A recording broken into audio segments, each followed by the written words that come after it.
पाहत आहात mid day Marathi news channel. चला सत्य बघूया। महाराष्ट्रातील ताज्या बातम्यांसाठी आमच्या चॅनलला सबस्क्राइब करा आणि न्यूज व्हिडिओ आवडल्यास लाईक शेअर करा। घटक दल झालेला आहे।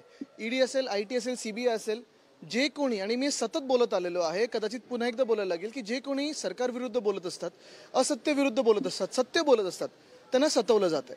आज राजकारण्यांवर ही वेळ आहे। 2024ला जर हेच सरकार बसलं तर पत्रकारांना देखील असंच हैराण केलं जाईल, हे आजपासून तुम्ही ओळखून घ्या। मुख्य गोष्ट हीच आहे, आपण सूरज चव्हाण यांच्या पण केसमध्ये पाहिलं असेल, न्याय आम्ही ह्याच्यासाठीच मागतोय कारण जे कंपनीचे मालक आहेत ते मिंदी गटात नेते झालेत म्हणून त्यांना बोलवलं नाही ईडीनी, पण सूरज चव्हाण ज्यांना कर्मचारी आहेत ते कंपनीमध्ये त्यांना बोलवलं ईडीनी। म्हणजे हा खरा न्याय आपल्या देशात चाललाय की पाकिस्तानमध्ये चाललाय? पाकिस्तानमधली हुकुमशाही आपल्या देशात आली आहे का, हा प्रश्न विचारणं महत्त्वाचं झालं आज।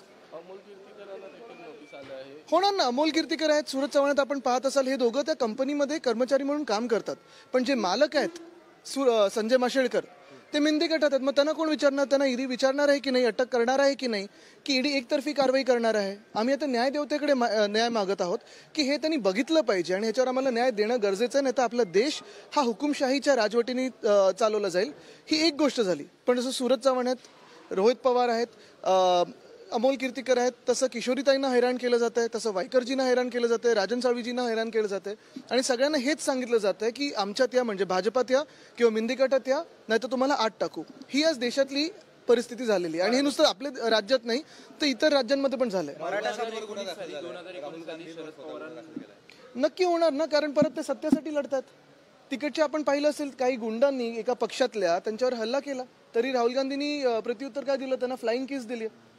प्यार की दुकान, मोहब्बत की दुकान। आणि एका बाजूने तुम्ही बघताय भीती निर्माण केली जाते, नफरत निर्माण केली जाते। मुख्यमंत्र्यांनी तिकडची अशी भूमिका घेणं हे धक्कादायक आहे आणि केंद्रातून त्यांना काही न सांगितलं जाणं, म्हणजे खरं तर राहुल गांधी मला वाटतं Z+ प्रोटेक्टी आहेत, त्यांच्याबरोबर जर असं व्हायला लागलं तर देशात आपल्या कायदा सुव्यवस्था आहे की नाही, खास करून आसाममध्ये आहे की नाही, हा एक मोठा प्रश्न उपस्थित होतो। मराठा समाजाला 2019 साली शरद पवारांना देखील नोटीस आली होती, त्यावेळेस अजित पवारांचे अश्रू अनावर झाले होते, त्यावेळेस मोठ्या प्रमाणात सहानुभूती देखील मिळाली होती। आता मोठ्या प्रमाणात देखील शक्ती प्रदर्शन केले जाते। स्वतः शरद पवार एनसीपीच्या, मला वाटतं प्रत्येक जणांनी याच्यावर रस्त्यावर उतरलं पाहिजे, कारण आपण पाहताय की ही लढाई आता नुसतं राजकारणी लोकांची राहिलेली नाही, ही लढाई लोकशाहीची झालेली आणि आपल्या सर्वांची झाली आहे। ज्यांना कोणाला आपल्या देशाच्या संविधानामध्ये विश्वास आहे, लोकशाहीत विश्वास आहे, मी तुम्हाला सांगतोय की 2024ला पुन्हा एकदा जर सरकार हे बसलं डोक्यावर तर आपली लोकशाही संपली, निवडणुका होणार नाहीत।